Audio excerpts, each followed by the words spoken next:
What's up, everybody? This is SOS Rampages down there. You see that over there. This is this is how it goes later into the recordings. But we pushing our way through it. Check me out on the Twitch, on the YouTube, on all that good stuff, and just pushing through this whole. We'll get into it. I'll talk more about it when we get there. But either way, I'm gonna point on over and on this guy over here. I am SOS Farm, and on YouTube I am Farm27.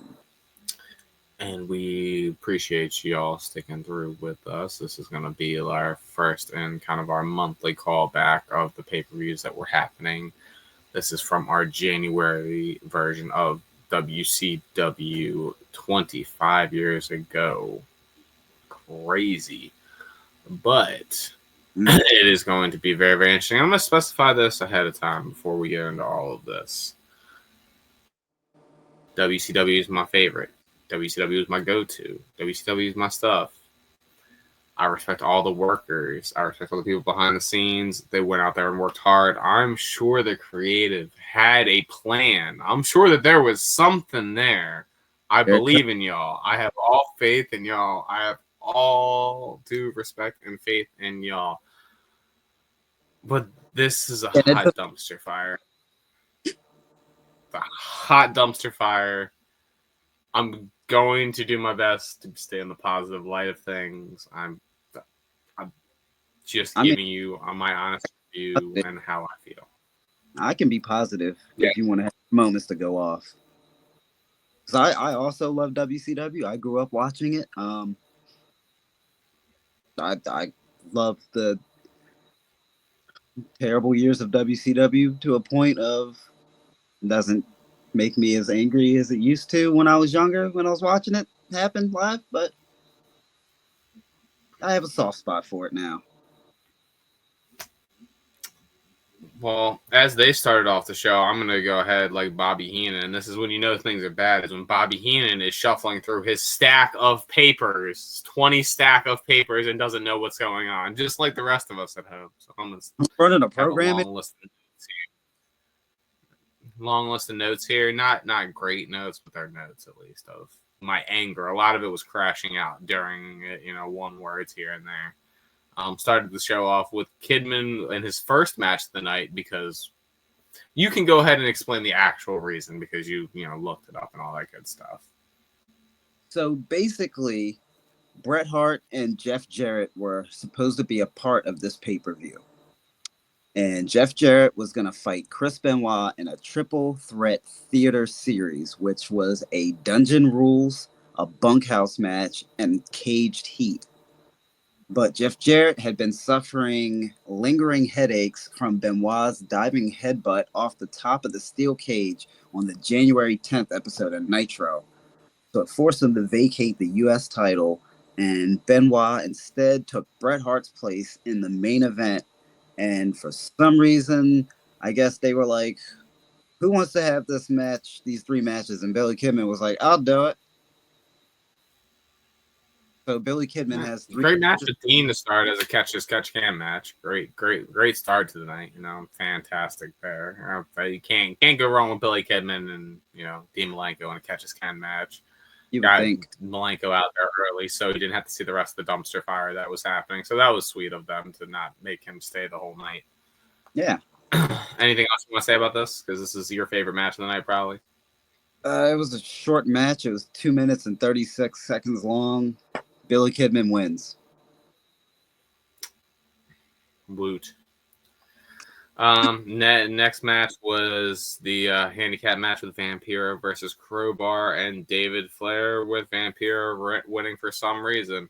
I think I blanked out during this match at some point, because I wrote down that David Flair won this match, and he definitely didn't win this match. So that shows how much I cared about this match, and I truly was invested in this match.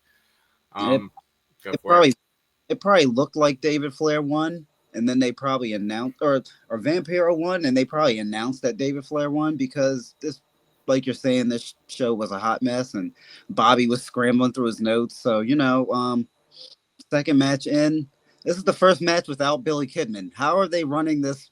They can't do this show without Billy Kidman. I know. Speaking of without Billy Kidman, next match, the tag team match, also going fast. We have 13 matches on the show for some reason. Moving forward, I mean, we should only have Big Vito. we should only have 10 if Billy Kidman wasn't hogging up the whole card. Because we need him to wrestle 3 times. Obviously, we need to meet our quota here. And we But still all right, need Billy, Big Vito and Johnny the Bull over the Harris brothers. This is where you can go off heel for a minute because I know how you feel about the Harris brothers. Go for it. God, they're trash. I've never seen one match of theirs that didn't look like another trash match they had. Didn't matter who they were in the ring with. Not Skull and 8 Ball. Come on now. The worst members of the Disciples of Apocalypse. When they were the Blues Brothers, they looked completely crazy as hell, like 2 long-haired rednecks that you find in the woods. I've never heard anybody say that they like their matches or they've seen one match between one of them. The Creative Control, they were great as Creative Control. Come on now. And they're racist Nazis. Tag team champions, right? Didn't they win the belts at least once? Yeah, of course. Okay. Yeah. Moving on after that last part, into the more and Big Vito and Johnny beat the Nazis. But I like Big Vito and Johnny the Bull, and Disco Inferno's cool too. Oklahoma over Medusa in the next match. This didn't happen. This didn't happen. You don't have any notes for this one? This didn't happen. Next. Where's your notes? This didn't happen. Next. Okay. I won't acknowledge this being a thing. We'll talk about what didn't happen one day in some type of exclusive show. Alundra, I'm sorry. I apologize too, man. No, there's no reason that should have happened. And I apologize for JR for the creative because we're not supposed to talk about this. They're saying too much. You're right. Talking about, but I don't want to talk about that. Can we just skip? We have so much to skip. Can we skip? No. Can we just skip? No. The hardcore fatal 4-way with Brian Knobbs. My notes are Brian Knobbs sucks. Mm-hmm. He wins, and apparently, and the commentary, really becoming a force in the hardcore division. That was said after the end of the match when he won. That's in a match with Fit Finley, Norman Smiley, and Ming. So and he's the force to be reckoned with. Really giving Brian Knobbs that big push in 2000. What's Brian Knobbs' finisher? The Pity City. Is that for real? That was their tag team move, like in the corner with the armpit. I don't know what his. I don't know. A stinky headlock. Stinky headlock. Nasty boy. It's like the bionic elbow put with his armpit. Yeah. This is something.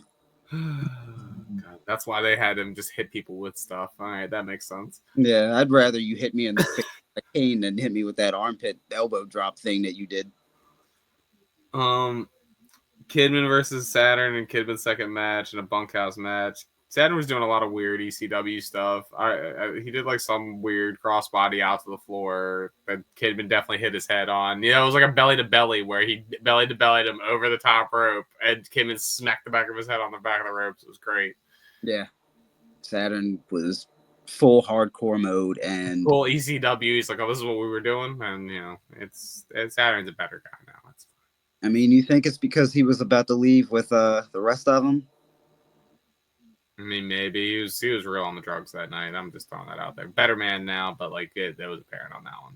Yeah, he was Sandman, ended up on that one, which 10 minutes in hell with Perry Saturn, and Billy Kidman still has one match left to go. Yeah, and the hell continues. He had his 3 stages of hell. Yeah. We are at the vignette with Stevie Ray. You can, in hopes of me staying clean and not saying things I'm not supposed to, you can talk about this vignette.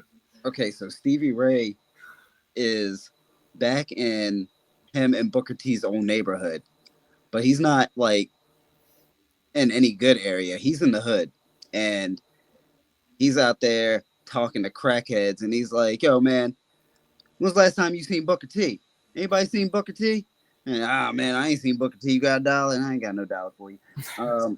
And he's like, yeah, man, Buck, you won't never come around here. I'm always here. These are my people. I would never turn my back on them. And the whole promo is just about Booker T changing and forgetting where he's come from. And I guess he's got a big head now, but Stevie Ray's keeping it real, and he never forgets about his people. But he don't have $1 for crackhead. But I don't blame him for that, because if you give one crackhead $1, then you gotta the rest of them come around. Yeah, man. You start knowing they be like, oh, that's South Park, with the change. Yeah. He gives crackhead dollars. I don't have that dollars for crackheads. Leading into the match with him and Booker, this is supposed to be like the big feud that everybody's waiting for. This big payoff. Harlem Heat, big tag team, one of the greatest tag teams in WCW history, probably has the most tag team belts, and the biggest brother versus brother match WCW has done since Rick versus Scott Steiner. And just like Rick versus Scott Steiner, the payoff was absolute shite. Yes. You have a 400+ pound Big T show up, formerly known, stop the match by DQ. 438-pound Ahmed Johnson, now known as Big T, gets to the ring. He's completely out of breath by the time he gets to the ring. And, it's 2000. I don't think we've seen him on TV in like 2.5 years, since like 1998, like around the Nation of Domination. I'm doing my best to keep my mouth as shut as possible, because Ahmed Johnson is still alive, and I'm sure he can still hurt the both of us. That's fine. That's fine. He can't catch me. So the last time we had saw Ahmed Johnson, Owen Hart was in the Nation of Domination. So it had been a while, and he did his moves, and they weren't as crisp as they could have been, and then they left. I'm sorry, Mr. Johnson. He does not know what he's saying. I know what I'm saying. You would be apologizing to the world if they let him cut a promo. Why do you think I didn't talk about that? He did grab the mic. He did. Oh, he did? I don't know. I must have blacked out. No. Or I must have been laughing so hard that I couldn't. All right, moving on to the next match. It doesn't get much better. We had Tank Abbott versus Jerry Flynn, aka Jerry Lynn. I confused Jerry Lynn and Jerry Flynn as a child. Not Jerry Lynn. Jerry Flynn. Boo. And that's all I have is Tank won by KO and a giant boo. That's 1 minute 39 seconds. Stupid. Hey, man. Unnecessary.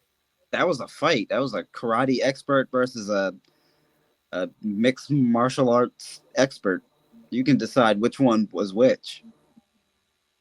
Neither. Moving on. All right. Buff versus DDP fighting over Kimberly, because that's all WCW 2000 is going to be about. Did you have eyeballs in the year 2000? Vince Russo did. That's why Kimberly was in all the storylines. All right. Also, this is I guess a fine working match, but the ending was weird. It's a last man standing match. DDP hits the diamond cutter and loses. He couldn't get to his feet. He was trying to use the ropes. Buff was backed up. He hit the move.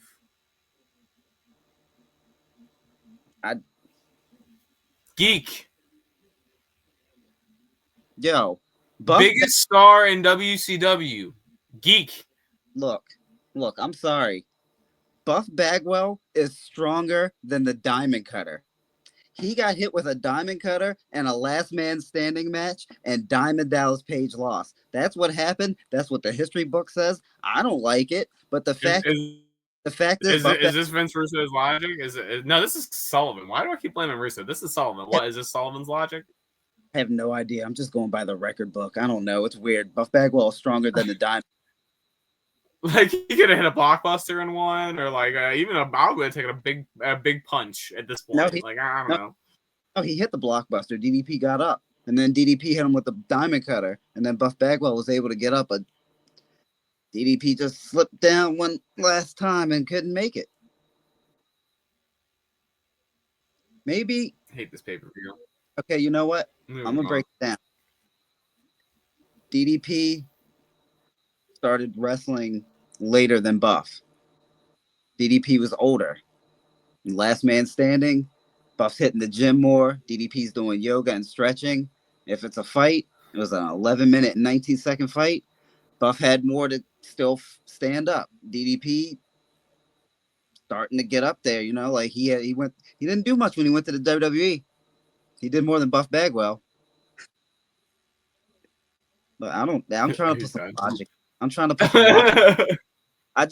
I'd have rather be that than he's stronger than the Diamond Cutter.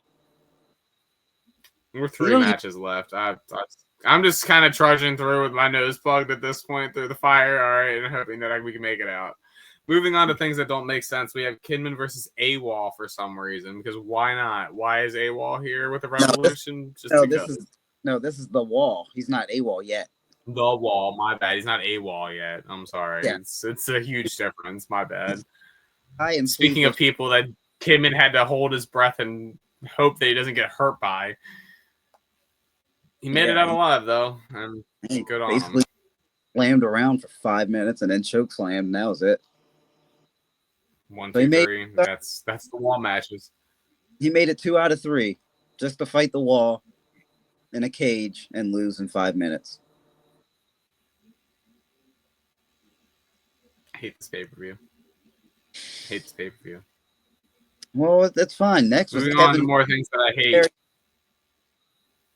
Okay, we have Kevin Nash versus Crazy Terry Funk, who gets put through a table because why not? You can't be mad at this match. This has two legends of your childhood that you were lucky enough to experience to see. This was sad. Terry Funk did not. Match. Terry Funk didn't have to wrestle throughout your childhood or mine or a part of your son's childhood. But he decided, you know what? I'm going to keep on doing it. And we were lucky enough to get to see that. All right. And this is a classic match between two legends. And Kevin Nash whooped his monkey ass.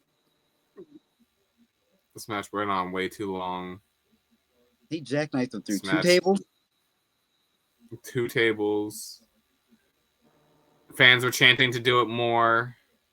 The fans loved it. I don't know why you didn't. You didn't have no popcorn? I just want Terry to go lay down. Yeah, I'm gonna get you a big WCW foam finger. So like when we watch it, you're just gonna have a stone cold one with it. All right. Well, Kevin Nash is the commissioner now. Woot! Yay! We'll see where and that NWO goes. Stuff is the NWO still a thing right now. I think it looks like yes. Not NWO gear. Looks like it's the black and silver, but I don't know. I think it's gonna end because Brett just got kicked by Goldberg and Jeff Jarrett's injured. Right? Scott Hall's probably missing, so they're probably just going in a different direction. Kevin Nash. But yet still wore the shirt. All right, moving on. We're going to go to the end of the show, which was Sid versus Benoit. And, Benoit won first world title. It was great. The WCW roster was coming out on the stand or out on the stage to watch the match, like it was a big moment, for WCW. Even though he wasn't signed for the company, but they're playing this off like Sting after Starrcade. Why? I mean, well, the pay-per-view is called Souled Out.